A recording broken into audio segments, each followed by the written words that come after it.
Hello there guys, and welcome back to a brand new LEGO Star Wars The Skywalker Saga video.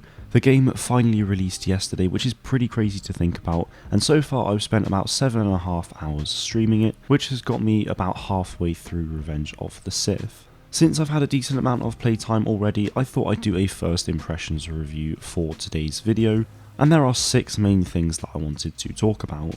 Before diving into that though, if you want to stay up to date with all of the latest news with regards to Star Wars gaming, then be sure to subscribe to the channel with those notifications turned on so that you never miss a single video.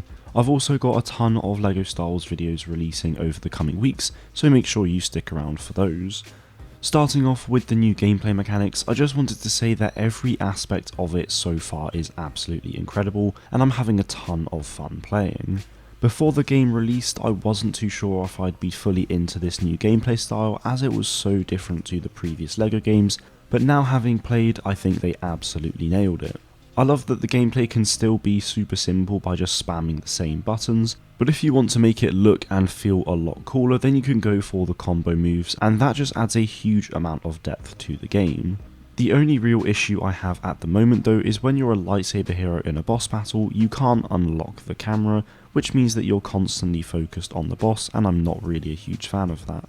The only reason I say that is because there are times where I've been pretty close to the next Kyber brick on the True Jedi progress bar, but because of being locked by the camera, it can make it very difficult to get around and even try to get close to it. I don't expect it to change by any means, but it's just something I thought I'd flag up. The gunplay is also a lot of fun as well. There isn't as much depth to it, which is totally understandable, but a standout thing for me is the fact that Jar Jar can use his boomer staff thing, and that's just really fun to use and was unexpected. As for the visuals of the game, they are absolutely stunning. I don't have anything negative to say about them at all, and everything from the lighting of the skybox on Coruscant at the start of episode 2, to the lightsabers during the dark in the Count Dooku battle of episode 2 is just perfect. What I also find pretty crazy is how most of the photorealistic assets in the game, so pretty much most things, look so much better than most AAA games coming out these days. Even the reflections on the water and the ground are just incredible to look at, and I think this is genuinely one of the best looking games to release over the last few years.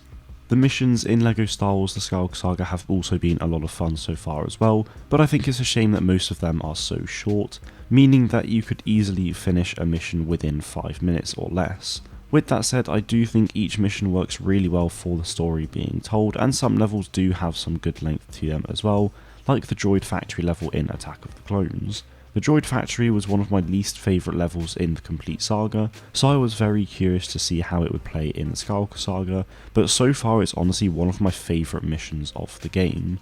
It feels quite a bit longer than most of the other missions I've done, and that feels great to have, as the missions are ultimately the only things that we'll be able to replay of each film, unless of course we start a new save. Overall though, I'm really enjoying each level so far, and I look forward to playing through the rest of the films.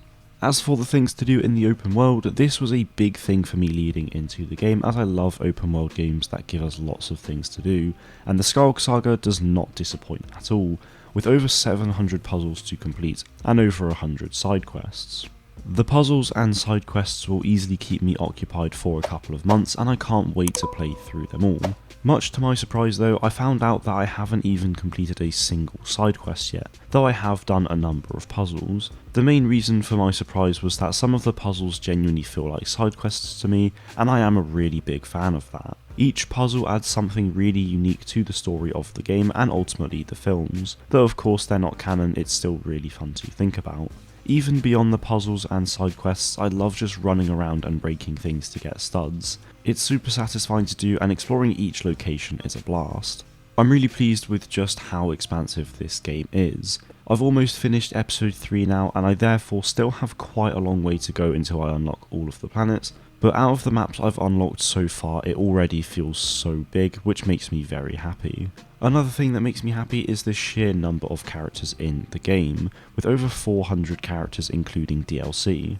It's by far the biggest number of characters that we've ever seen in a LEGO game, and I cannot wait to sit there and grind the game to unlock them all. I'd also say that so far I found the pricing of characters to be pretty reasonable as well, with most of them costing around 30 to 35k, and more important characters are averaging around 200k, which is quite a lot without using stud multipliers, but it's definitely worth the grind in my opinion. What I also like is this whole rumours thing. Everyone has their own unlock criteria, and I like that it's a bit of a mystery, but if you really want to uncover that mystery quickly, just spend 30k and you can see how to get that character, and that in itself just adds so much depth to the game and makes grinding for characters even more enjoyable.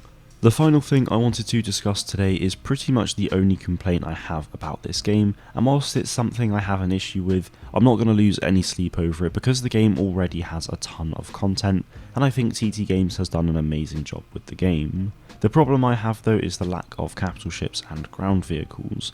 With regards to the capital ships, I appreciate that they're a huge amount of work, but it's a shame that there's only 5 of them, as the other week I was planning on making a video and had counted at least 16 that could be added. I just think that it's such a shame to miss out on things like the Separatist Dreadnought, Venator, the MC-80 and all of the other awesome ships that we could have explored and owned. As for the ground vehicles, it's a real shame to me that we can't buy and unlock all of these vehicles like we can with starships. There's a huge amount of potential for something like that, so for me it's just a shame to miss out on such things. I'll probably make a video talking a little bit more about these things in more detail over the coming weeks, so stay tuned for that. But like I said not too long ago, the game has a ton of content anyway, so I'm really not going to lose any sleep over what I personally feel is a lack of vehicles.